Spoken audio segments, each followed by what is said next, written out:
Bon en salle, le podcast du Théâtre des Esquerres. Un autre épisode cette semaine avec la comédienne Sophie Cadieux. Salut Pierre-Marc. Salut Matt. Salut Ben.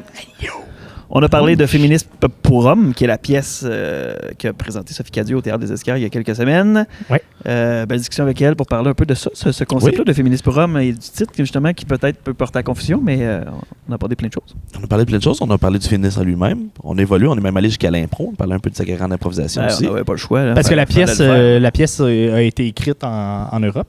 Oui, en France, fait que c'est un concept différent aussi, puis qui a été adapté au Québec. Là, puis je trouve ça vraiment intéressant aussi. Très cool, très belle discussion avant son spectacle, donc c'est très cool. Puis on s'est gâtés, on a parlé d'anecdotes d'impro. Ben oui, forcément. De Ruking. Pas le choix. C'était bien, vraiment une belle discussion. Je pense d'avoir une belle demi-heure. Ouais.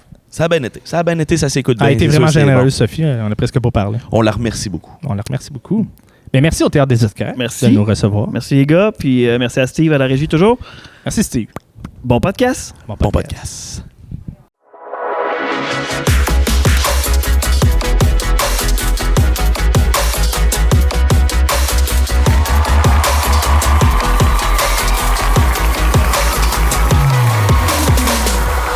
C'est parti. Bon, c'est parti. Quand on veut. On peut regarder Steve pendant 5 minutes comme ça.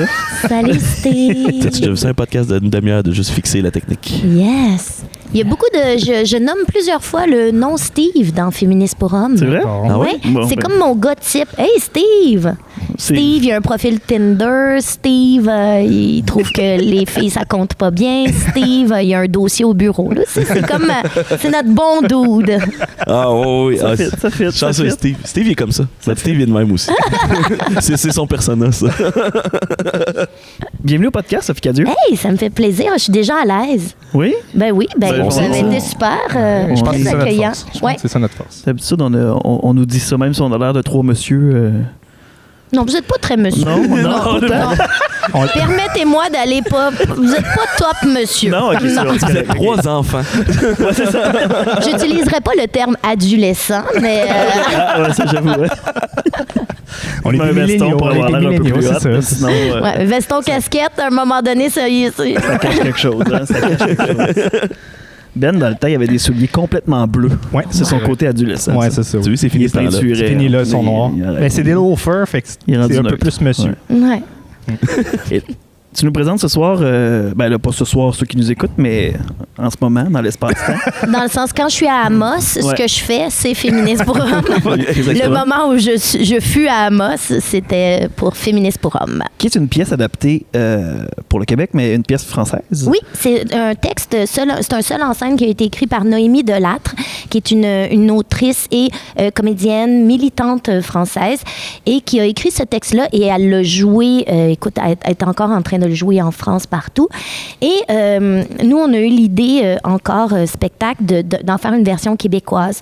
Donc, c'est là que Rebecca de Raspe est venue faire son travail d'adaptation, qui est vraiment énorme, parce qu'il y a plein de différences culturelles entre la France et le Québec. Donc, on s'est vraiment... Puis aussi, comme le spectacle se présente comme « Hey, salut, c'est moi, Sophie », ben c'est sûr que j'ai pas les mêmes attributs ou la même vie que Noémie. Fait qu'on joue un peu sur la fiction de ça, mais fait que c'est vraiment adapté pour le Québec. Puis aussi parce qu'il y a des grosses différences au point de vue des féminismes entre la France et le Québec. Juste du point de vue culturel aussi, là. C'est pas la même référence, c'est pas les mêmes choses du tout. Parce que juste le mouvement MeToo, justement, n'a pas été perçu de la même façon en Europe puis au Québec. Tu sais, on est en France, peut-être que je me trompe, mais je pense qu'ils sont rapidement passés par-dessus les... Ben, c'est qu'il y a eu deux clans. Tu sais, il y a eu vraiment toute une grosse vague de dénonciation où il y a des femmes qui disaient « Mais non, mais c'est terminé, il faut qu'on cesse ces rapports-là très hiérarchiques de pouvoir et d'appropriation, surtout dans les milieux culturels, où il y avait comme une espèce de droit de cuissage en France, là, tu sais, vraiment...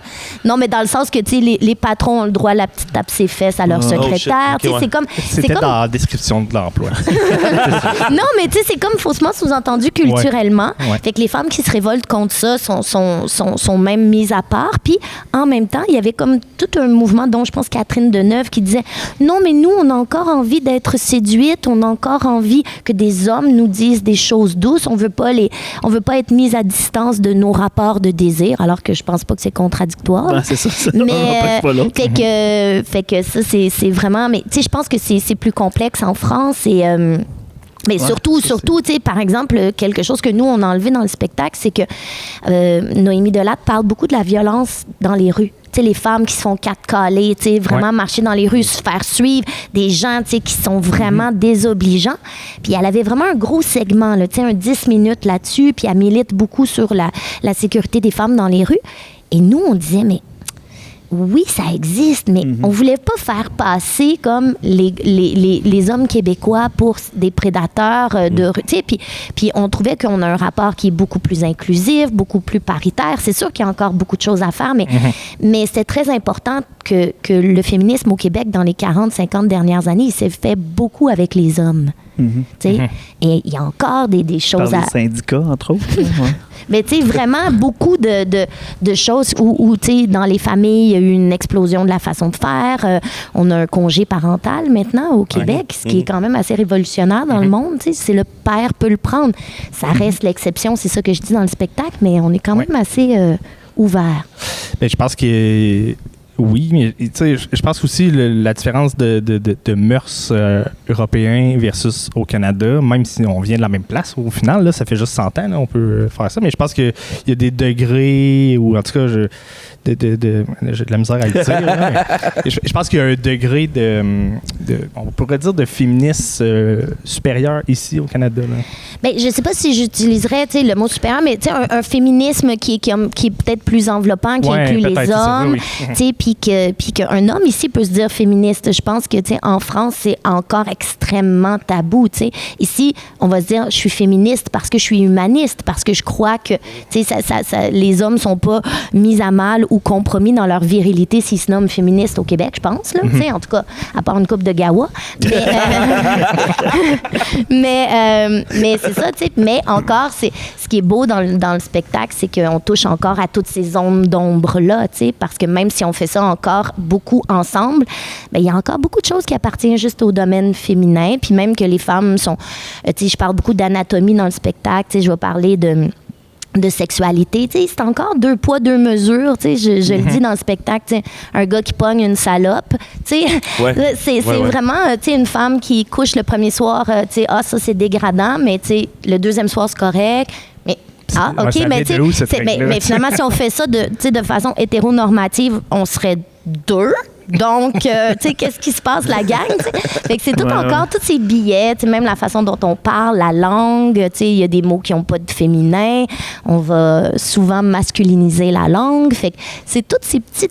C'est comme, j'aime ça dire que c'est une série de petits flags, ce spectacle-là. Tu sais, sous le sceau de l'humour, là, on rit full, mais comme de dire, hey, ça va bien, mais c'est pas fini.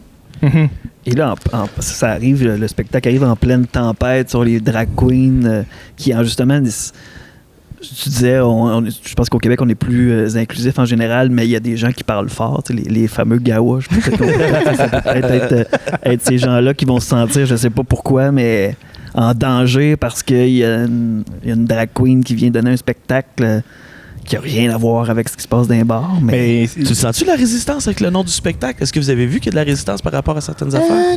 Non, j'ai reçu quelques messages Facebook de gens, tu sais... moi, je t'aurais expliqué ça bien plus simplement que de faire un spectacle d'1h30. Là. Tu fais, d'accord, monsieur, merci. Mais fais-le. Mais sinon, vraiment, tu sais, pour les discussions après, là, tu sais, il y a vraiment quand même beaucoup d'hommes qui viennent puis qui se sentent très concernés. Puis, non, je sens que, tu sais, le monde font comme féministe pour hommes, mais dès qu'ils voient, tu sais, comme la bande-annonce où ils font « Ah, OK, c'est comme un party, c'est très... » C'est pas une conférence. Non, c'est comme un TED Talk sur l'acide, tu sais, où je fais un workout tout le long, tu sais, fait que...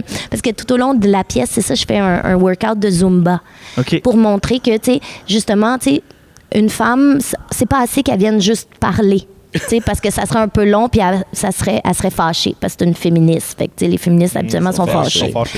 Donc, on joue même sur ce stéréotype-là, fait que je performe en même temps une mise en forme. Fait que, je suis à la fois en forme et je peux prendre parole et tu sais, je suis multitask. Fait que c'est ça comme un peu la prise de parole. Fait qu'on rit beaucoup de mes moves un peu niaiseux de Zumba, mais tu fais, ah oui, OK, elle est en train d'énumérer tu sais, toutes les règles, puis en même temps, ben, elle squatte. OK, gang, OK, c'est beau. Ouais, c'est ça, ouais. Fait que là, ça a dû quand même te demander de la préparation, faire une tournée de ce spectacle-là. Ouais, Tu restes en forme, je me dis. Ouais, c'est ça. C'est comme un workout intégré.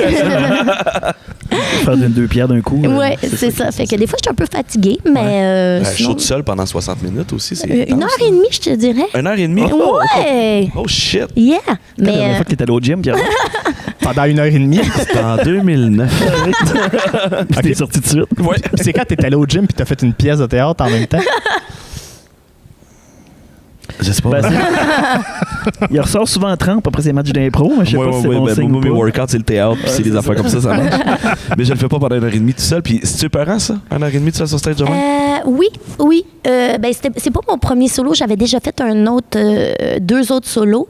Fait que je me suis habituée à voyager seule, à être toute seule dans la loge. Là. Je prends ça comme un moment un peu de... qui m'appartient à moi, mais une fois que je suis sur scène, ça demande tellement une énergie. C'est comme une espèce de troc qui part. Puis des fois, tu sais, je m'arrête, je dis oh, mon Dieu, il faut que ça continue, mais c'est très énergique. Tu sais, disons, quand je faisais Psychose 448, qui est comme, c'est vraiment les heures avant le suicide d'une jeune femme, où, tu sais, c'est un état très, très anxieux et catatonique et trans. Là, tu sais, c'était plus vertigineux, mais là, ça se fait tellement avec le public. Tu sais, hier, j'étais à Val-d'Or, puis il y avait 150 personnes. Tu sais, c'était ma plus petite salle de la tournée. Tu sais, le soir d'avant, il y a 500 à Rouen. Tu sais. Mais hier, le monde était tellement dedans que, tu sais, ça m'a donné, tu sais, ils tapent des mains, ils sont comme, ouh, tu sais, à un moment donné, je fais, OK, on lève notre majeur, tu sais. Le monde sont là, waouh! Fait il y a quelque chose qui me donne aussi une énergie, puis qui me donne envie aussi de. Tu sais, il y a quelque chose de très participatif ou match d'impro ou show d'humour là-dedans qui est pas dans les codes habituels du théâtre où d'habitude il y a plus un 4e mur, tu sais. C'est un faux show de théâtre et faux show d'humour, tu sais. Ouais, c'est ça touche à tout en même temps. Ouais, fait que ça, cet échange-là est important, puis c'est cool. Là. Ouais, ça, c'est bon pour quand tu fais Tu des te rapproches un peu de ce qu'un humoriste vit en tournée toute seule. Puis ça. Mais avec des conditions autres, je te dirais. Sans première partie. Ouais, j'ai pas de première partie, j'ai pas de bouteille d'eau, j'ai pas de tabouret. C'est ça. La première partie de Féministe pour hommes, Peter Metloud. Ça serait bon, ça. Je pense qu'il en aurait besoin, mais en tout cas. Je pense qu'il y en a plein qui en ont besoin. Ouais, je pense que oui. C'est une première partie, mais juste, tu sais, c'est quoi le mot pour le féminisme, mais pour les hommes? Ben, on va dire... je pense pas que ça existe pas, dans le fond. Non, on va dire des rapports machistes, mais habituellement, c'est souvent plus négatif. Mais... Ouais, c'est ça. En tout cas, les premières parties... Masculiniste aussi, c'est très négatif. Ouais, c'est ça. Ouais, puis c'est souvent, c'est ça, tu penses au Andrew Tate de ce monde quand tu penses à des choses comme ça. Ben, des incels ou des choses comme ça. Oui, parce que le terme féministe a été apporté pour retrouver un équilibre, dans le fond. C'est ça le but, j'imagine? C'est ça qui est souhaité? Oui, c'est ça. Puis même dans le spectacle, à un moment donné, je parle du fait que, tu sais, disons, le féminisme... c'est un drôle de mot parce que quelqu'un qui, tu sais, comme si on veut dire de quelqu'un qui est qui lutte contre le racisme, on l'appellera pas un noiriste ou un asiiste ou un n'importe quel racisme, mais quelqu'un qui lutte contre l'antisémitisme, on l'appelle-tu un juiviste? Non. Pourquoi quelqu'un qui lutte contre le sexisme et la misogynie est stigmatisé avec le mot féminisme? Et tu sais, c'est comme des questions que, tu sais, sous des airs très, tu sais, comme de petites blaguettes comme ça. Puis là, tu fais, ah oui, OK. C'est comme intégré, tu sais, plein de choses qui sont comme intégrées. Puis le terme féministe, est-ce que c'est les féministes qui ont décidé de l'utiliser ou c'est une étiquette qui leur est imposée? Ben c'est ça qu'on pose la question parce que c'est un terme qui a été utilisé de façon très philosophique, sociologique pendant un bout de temps, mais à un moment donné, c'est devenu les féministes. C'était comme péjoratif. Fait que même être féministe, c'était péjoratif, c'était être une madame fâchée. Fait que même comment se réapproprier une lutte, tu sais, je sais pas, les syndicalistes, tu sais, ben non, on dit, non, oui, ils sont fâchés, mais c'est noble, c'est des gens qui veulent... Longtemps, on a enlevé la noblesse de la lutte féminine, tu sais. Des fois, j'ai l'impression que quand on nomme les choses, quand sont nommées les choses, c'est tout le temps les personnes qui sont contre qui nomment. Puis Ouais, c'est un peu ça, j'ai l'impression, pour comme briser Parles-tu un du peu. mouvement woke, là? Ben, mettons, La droite qui essaie de trouver un terme pour Ouais, c'est identifier ça, les gens qui aiment pas. là. Mais même woke, là, tu sais, dans la définition d'être woke, c'est juste d'être attentif à ce qui se passe puis aux enjeux de la société. Exact. Il n'y a rien Ça de a négatif été- là-dedans. Ça a Là, été mais là, mis comme à l'extrême. mais en même affaire avec le socialisme, hey, ça c'est du communisme. Mais Ouais, non, c'est ça. oui, c'est à la gauche, c'est vers l'extrême de la gauche, mais c'est pas à l'extrême gauche. Là. Le communisme, là, le socialiste, ça a du bon. Là. Tu sais, puis c'est ça, tu sais, il n'y a rien de noir et blanc dans la société, puis c'est Non. ça qui est beau présentement, tu sais, c'est que maintenant, on n'a plus nécessairement même à choisir notre camp, même comme féministe, tu sais, je veux dire, tu peux être quelqu'un qui s'identifie comme femme, tu peux être une femme trans, tu sais, il y a une fluidité de toutes sortes de féminisme, parce que longtemps, le féminisme, ça a été un féminisme de femmes éduquées, blanches, scolarisées, tu sais, mais que, ben non, tu sais, les femmes qui travaillaient dans des usines, ben là, eux autres, c'était un autre genre de féminisme. Là, tu sais, maintenant, il y a le féminisme, tu sais, des femmes racisées, tu sais, de toutes sortes de féminismes qui peuvent exister, coexister, puis c'est ça qui est beau, tu sais, c'est qu'il n'y aurait pas de mode d'emploi pour une sorte de féminisme. Ben, comme il n'y a pas de mode d'emploi pour une sorte de femme non plus, finalement. Mais non, Non, c'est c'est ça. Comme les hommes aussi, tu sais, on souhaite oui. ça, tu sais, on souhaite vraiment, tu sais, que les jeunes garçons, puis même j'en parle un peu dans le spectacle, tu sais, on stigmatise souvent les petites filles comme ça, puis les petits garçons aussi, il faut qu'ils soient forts, faut pas qu'ils pleurent, tu sais, puis fait que c'est aussi dangereux, puis je navigue entre les deux, c'est pour ça, oui, c'est sûr que ça, tu sais, on est dans la perspective féministe, mais c'est par l'absurde aussi qu'on fait la même chose aux hommes, tu sais, en les stigmatisant. Fait que c'est juste de prendre conscience que quand on met dans une case, tu sais, c'est pas tout le temps libérateur, tu sais. Non, ouais, puis je pense que ça explique des débordements qu'on a connus. Tu sais, les féminicides, ces choses-là, je pense que c'est des gens qui ont de la misère à exprimer leurs émotions puis à sortir de leur coquille, tu sais. Fait que si tu demandes à un gars de juste réprimer ses émotions, c'est sûr que ça pète tout croche. Ouais, c'est ça. Mais je pense Oui. que les jeunes aujourd'hui sont vraiment plus proches de leurs émotions, de comment les vivent, puis ils sont moins ben là je veux pas pleurer, je veux pas montrer ma faiblesse. Là. Ils voient pas ça comme une faiblesse. Là, mais... Bon, on est plus à. Ben, je sais pas, là. En même temps, j'ai mis l'hypothèse, mais j'ai l'impression que les jeunes d'aujourd'hui sont plus en contact avec des jeunes comme eux. Tu sais, ils peuvent mieux s'identifier que juste dans leur petite classe dans notre école, tu sais, avec les réseaux sociaux, avec Twitch, avec Instagram, Ouais, tu sais, à c'est TikTok. Ils voient des gens comme eux, tu sais, alors que. À l'école, les gens qui étaient dans la marge, ben peut-être qu'ils se voyaient, ils étaient 3-4 dans la marge, puis ils vont comme, ben là, je suis tout seul, je vais m'éteindre. Mais là, quand ils arrivent à la maison, ben, ils voient qu'il y a... Ouais, c'est plus facile. Autant c'est vicieux, des fois, les réseaux sociaux, mais il y a une représentativité où, tu sais, c'est pour ça que c'est super important de trouver l'équilibre. L'équilibre. Ou puis même ces communautés comme ça en ligne, là, c'est beau, tu sais. Ça force aussi. Là. J'ai le goût de parler un peu d'impro avec toi. Ah ouais, j'ai déjà fait ça. Ouais. Mais t'as fait, entre autres, il y a eu un projet récent qui s'appelait Ruking, qu'on a suivi avec beaucoup d'attention. Ah oui, ça, c'était le fun. Parle-nous de ton expérience, Sophie, la Écoute, colocataire. La colocataire mûre. L'avocate. Frenchie Mehdi Boussaïdan, quand même. Ouais, à moult de répétitions, mais moins la deuxième saison, je vous dirais, parce que c'était la pandémie. Oh oui, fait c'est que ça. Oui, ça a été la deuxième saison. C'est une expérience incroyable. C'était comme un buzz. Je veux dire, c'est de l'impro, mais qui s'en va direct à TVA. Là, tu sais, je veux dire, c'est fait que. Puis on a un petit caucus, ils nous disent OK, des fois tu t'arrives, tu as un costume, puis il faut que tu ailles là. C'est sûr que on faisait peut-être toujours une minute ou deux de plus que la scène. Il montait jamais dedans, mais il montait soit des fois il pouvait enlever le début ou la fin. Donc on savait que il allait avoir 3 minutes en ondes, mais il nous laissait jouer 4 minutes, 5 minutes des fois. Fait que ça a été un thrill incroyable, mais c'était quand même, des fois on faisait 3 épisodes par jour, donc Oh my God, hein? 12 heures d'impro. Fait que des fois, autant des fois, tu as des bonnes idées, puis autant ton cerveau, il chauffe. Là, fait que, comme le soir, tu as envie de jouer une poule, mais c'est quand même un contexte un peu sitcom. Fait que, il faut garder nos personnages. Mais ça a été une expérience incroyable. Puis vraiment, tout le monde, on s'est vraiment tiré vers le haut. Puis c'était... c'est toujours délicat, je pense, l'impro à la télé. Puis je trouve que... avec ce format-là, ils ont trouvé comme une façon où, avec le maître de jeu, avec le public, avec le côté personnages, tu sais, qu'on retrouvait sitcom. Tu sais, c'était de l'impro, mais assez bien balisé. Puis, tu sais, ça nous permettait d'avoir des beaux moments, mais pas avoir à puncher à tout prix non plus, parce que des fois, il fallait juste que tu fasses avancer une scène. Tu sais. Ouais. Fait que, ça vous permettait d'aller dans l'émotion aussi puis de jouer. Puis je pense que pour les gens qui comprennent pas qu'il y a une scène, un gars tient un verre d'eau, qu'il met rien dans les mains, il fait comme ah oui, je comprends, il est dans un salon. C'est bon. Oui. C'était cool de voir de l'impro à la télé, tu sais, parce que justement, dans les années 80, je pense que c'était à Radio-Québec dans le temps. Là, Ouais. le match d'impro, c'était ancré dans la culture québécoise grâce à ça, tu sais, dans toutes les régions. Là, la LNI a commencé récemment à faire des web diffusions. Là, ça, c'est cool. On a accès aux demi-finales, au final. Mais c'était jamais, mettons, moi, j'ai tout le temps aimé ça, regarder l'impro à télé, mais tu sais, avec le contexte de comment c'était fait, je trouvais que c'était vraiment difficile à tourner, là, monter, avec le son, puis tu veux pas avoir trop d'équipement. C'est pour ça que là, avec Ruking, je trouvais ça vraiment génial parce que c'est, dans le fond, c'était de faire de l'impro dans un concept télé. C'est littéralement ça. Oui, c'est ça, complètement. C'est les scripteurs qui devaient travailler fort parce que des fois, on va aller vers là. Il y a un épisode qui avait dit on a tout le temps 2 scripts de préparer, là, sont les 2 aux poubelles. Des fois, ça faisait OK, on finissait une scène, puis là, on attendait, tu sais, comme 3-4 minutes, puis là, Vincent y arrivait. OK, là, la gang, ça va pas bien.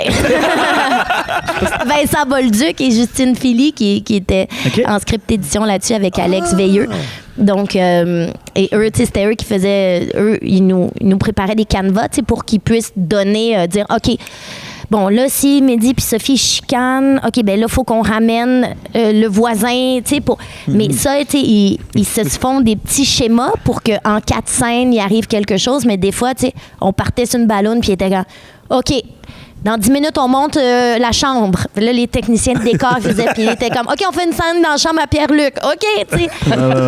C'était vraiment très, fait que même eux, ils improvisaient. Oui, c'est ça, parce que ils essayaient, des fois, ça fonctionnait, mais on avait des invités aussi, tu sais, qui des fois qui étaient moins férus d'impro, fait qu'ils arrivaient, ils faisaient genre, OK, on se marie ensemble. Fait que là, ils étaient comme, OK, il va falloir qu'on se marie. OK, finalement, c'est ta sœur. OK, tu sais. Il y avait eu il avait créé une relation avec un invité ou une invitée, je me souviens pas, mais puis là, l'autre épisode d'après, Stéphane fait comme là, t'avais eu quelque chose, là, cette personne-là est plus là, fait que trouve une solution. Oui, c'est ça. Malheureusement, Paul Piché ne reviendra pas. Puis tu sais, quand t'es en train d'improviser, puis il y a quelqu'un qui te sonne dans l'oreille, ça doit être déconcentrant, c'est un méchant temps. On a toutes eu nos façons différentes de tu sais, Mehdi, lui, il pognait jamais. Fait que lui, il était comme tout le temps en train d'avoir un problème d'onde dans la tête. Moi, je faisais... J'acquiesçais à ce que je me faisais dire. Puis il était là, Sophie, là, t'acquiesces. J'étais comme, Puis là, tu sais, Pierre-Luc, il est comme, j'aimerais bien, mais je comprends pas. C'est comme des fois, on n'entendait pas. Fait que c'était vraiment...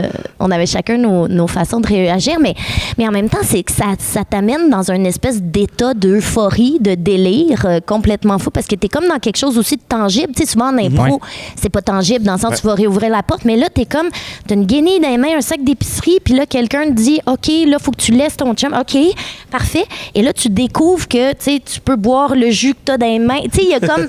Il y a plein de choses du réel qui apparaissent. Le frigidaire, vous l'avez utilisé beaucoup. Il y a beaucoup de frigidaire. Puis, ils nous mettaient des blaguettes, là, des affaires spéciales. Tu penses que c'est un jus d'orange, mais il y a comme du piment dedans. Là, tu fais des espaces.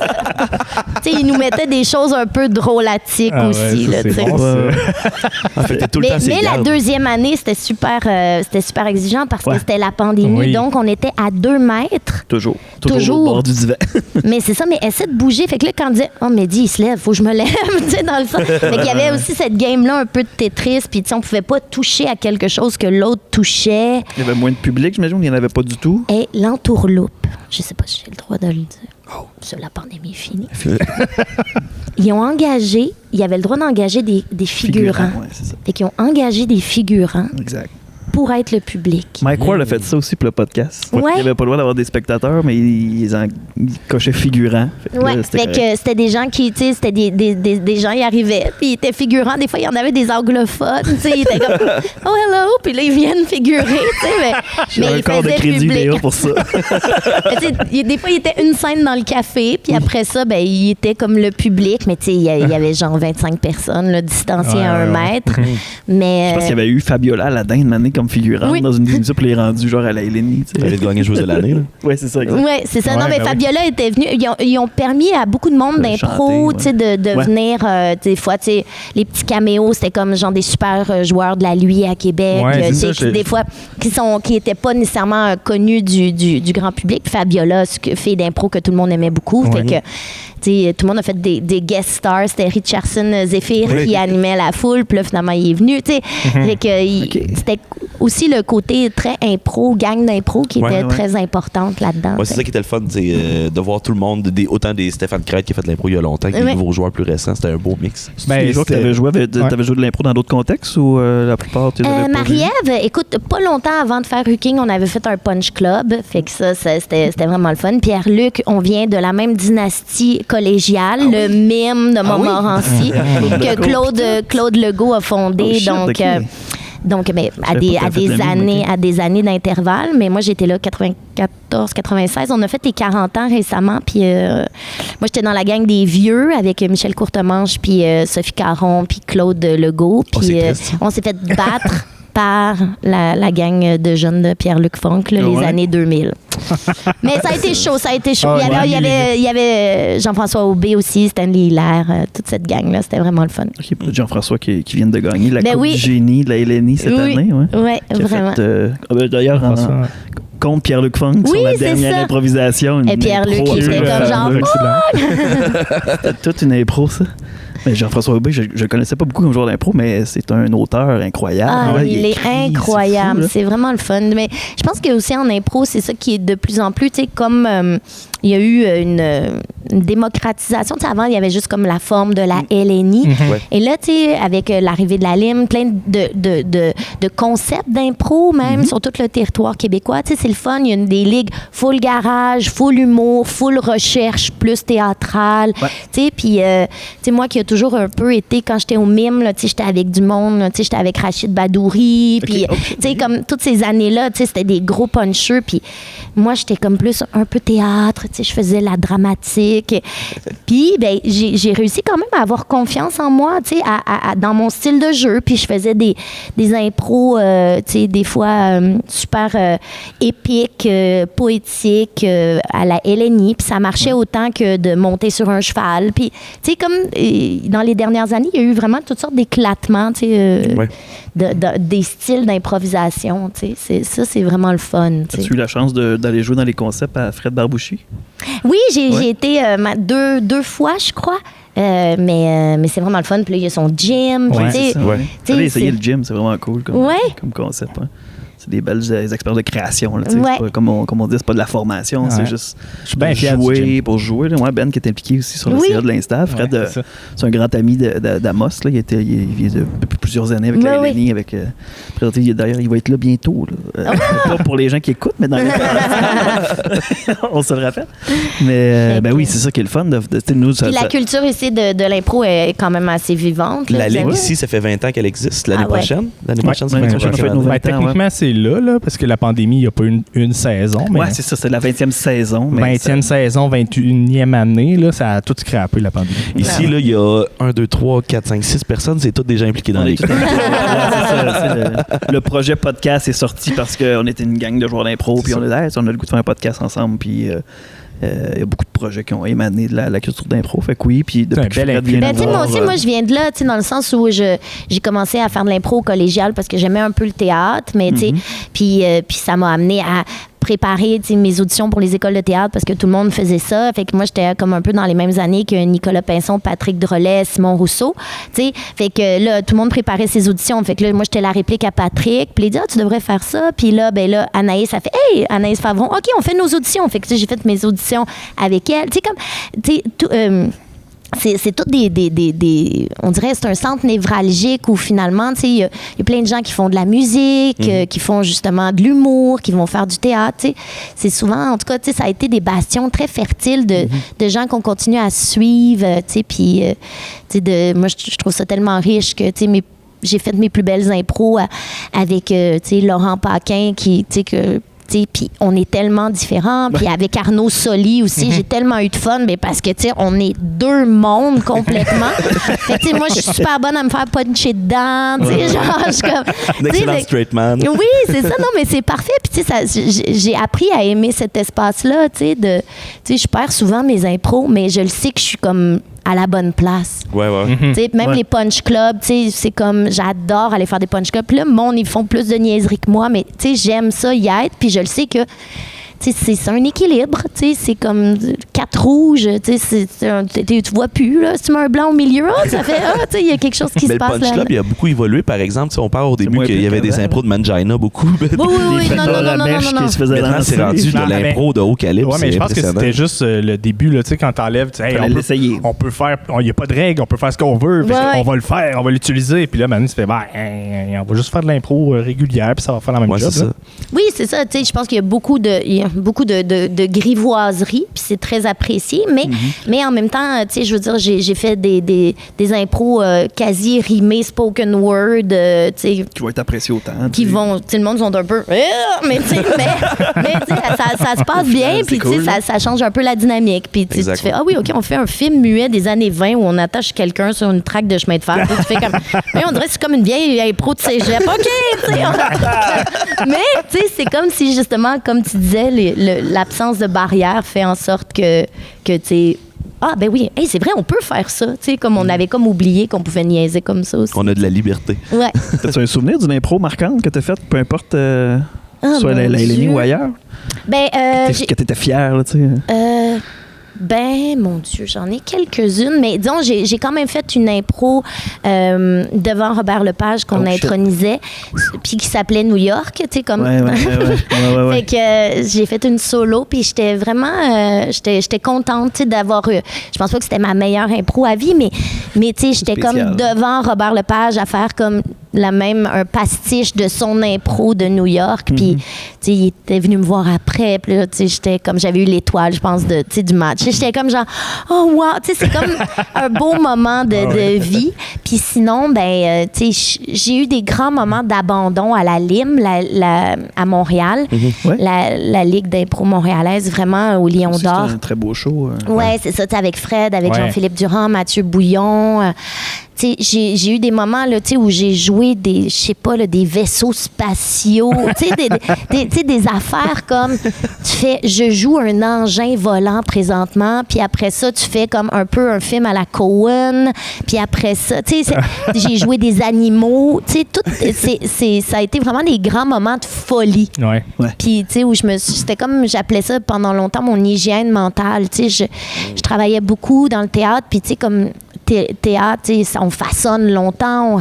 Là, j'arrivais le dimanche, puis j'étais comme genre, tout sortait, tout ce qu'on avait lu dans la semaine. Tu sais, j'aimerais ça essayer ça. Tu sais, fait que j'avais pas la pression de performer dans toutes les subtilités de jeu. Tu sais, il y avait quelque chose de très libérateur là-dedans, tu sais. Est-ce que tu proposes des concepts à la LIM des fois ou comme maître de jeu? Un petit peu. Ouais. Je l'ai fait, mais là, je te dirais que depuis quelques années, vraiment, comme je fais beaucoup de théâtre, les soirs, les dimanches soirs, c'est ça. Tu sais, la LNI, souvent, ils sont comme... choix, là. Ouais, c'est ça. Puis j'ai un enfant. Puis, fait que... Mais j'aime encore l'impro. Tu sais, on dirait que là, j'aime bien... Tu sais, la LNI, des fois, ils m'appellent pour remplacer, mais tu sais, c'est comme tout le temps, tu peux-tu venir demain? Je suis comme, ah non, je suis pas là. Ouais, demain. Peux-tu donner mardi à 16h, s'il te plaît? Mais notre camp est en octobre. Là. Okay, c'est parfait. C'est bon. Ben écoute, je garde ça je garde ça en tête. Mais le Punch Club, comme c'est événementiel, ça reste quelque chose de le fun. C'est des matchs spéciaux à la LNI. Quand je peux, je relève vraiment Puis, tu sais, il y a quelque chose aussi de vertigineux de se remettre toujours à refaire de l'impro. C'est une grande fragilité quand des fois, là, le Punch Club, je dis, oh mon Dieu, une fois par année, là, quand j'y retourne, je fais, oh my God, faire une 2 minutes. Mais je me dis, tant que ça me garde... cérébralement active. Ouais, c'est ça. Et en parlant d'être active, j'imagine qu'il faudrait que j'aille me réchauffer un petit peu. Est-ce que ça fait une demi-heure qu'on est ensemble? On est pas mal rendu là. Je pense qu'on a atteint notre podcast. Merci beaucoup d'avoir... Mais il faut jamais On va me tirer. accepter l'invitation. Est-ce que vous allez être là ce soir? Ah oui. Ben oui, c'est Yeah. sûr qu'on va être là. Malheureusement, non pour moi, mais je vais être là en esprit. Mais merci beaucoup d'avoir accepté. Hey, mais Puis merci, on ça se a été, recroisera peut-être une patinoire d'impro. Ben ouais. Sait-on jamais. Bon training. On va Yes. t'inviter. Je me réchauffe un peu. Ben Là, oui, fait c'est que... Hey, merci les gars, c'est super cool. Merci. Ça vous a- Salut, Sophie. Merci. Bye bye.